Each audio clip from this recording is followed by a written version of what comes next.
দর্শক বন্ধু, এই ধরনের কিউব থাকলে আপনারা কিভাবে বের করবেন আসুন করে দেখাই।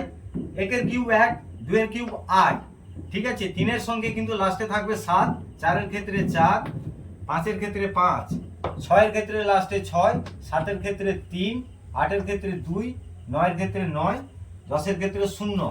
এইগুলো যতগুলো সংখ্যা রয়েছে, এই সংখ্যাগুলো যত বড়ই সংখ্যা হোক না কেন, প্রত্যেকের কিউবের ক্ষেত্রে এই সংখ্যাগুলো কিন্তু লাস্টে সব সময় থাকবে, ঠিক আছে। এটি মনে রাখবেন।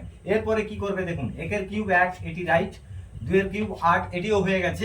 এবার দেখুন 3 এর ক্ষেত্রে আমরা কি করব, 1 গুণে কত হয়, গুণ করুন 2, 3 এর ঘরে বসিয়ে দিন, এটি হলো রাইট অ্যান্সার। এবার দেখুন 2 আর 3 গুণ করুন, এটি কত হচ্ছে 6, এটি 4 এর ঘরে বসিয়ে দিন, এটি হচ্ছে রাইট অ্যান্সার। তারপর দেখুন 3 আর 4 গুণ করুন, কত হয় 12, 5 এর ঘরে বসিয়ে দিন, হয়ে গেল, এটি হলো রাইট অ্যান্সার। এবারে আমরা কি করব দেখুন, এখানে 1 থেকে 5 নিয়েছি, 5 এর থেকে কিন্তু এরা বড় রয়েছে।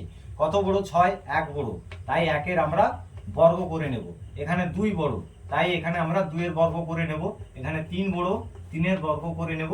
4 বড়, 4 এর বর্গ করে, ঠিক আছে। এবার আমরা কি করব দেখুন, 4 এবং 5 গুণ করুন, কত হয় 20, 1 এর বর্গ রয়েছে 1, তাহলে 20 আর 1 কত হয় 21, তাহলে এখানে আমরা 21 করে দেব, এটি হলো রাইট অ্যান্সার। এরপর আমরা কি করব দেখুন, 5 এবং 6, ঠিক আছে, গুণ করুন, কত হয় 30, এবং 2 এর বর্গ রয়েছে 4, তাহলে কত হয় 30 আর 4 যোগ করলে কত হয় 34, দেখুন 7 এর ক্ষেত্রে বসিয়ে দিন, হয়ে গেল, এটি রাইট অ্যান্সার, ঠিক আছে।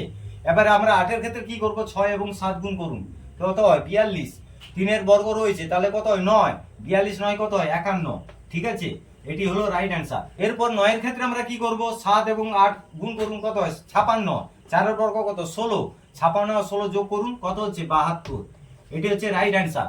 আর 10 এর ক্ষেত্রে আমরা কি করব, 10 এর কিউব রয়েছে, তার মানে একের পিঠে 3টি শূন্য হয়, একটি তো অলরেডি হয়ে গেছে, আর 2টি শূন্য বসিয়ে দিন, হয়ে গেল রাইট অ্যান্সার, ঠিক আছে। কেমন লাগলো কমেন্টে জানান।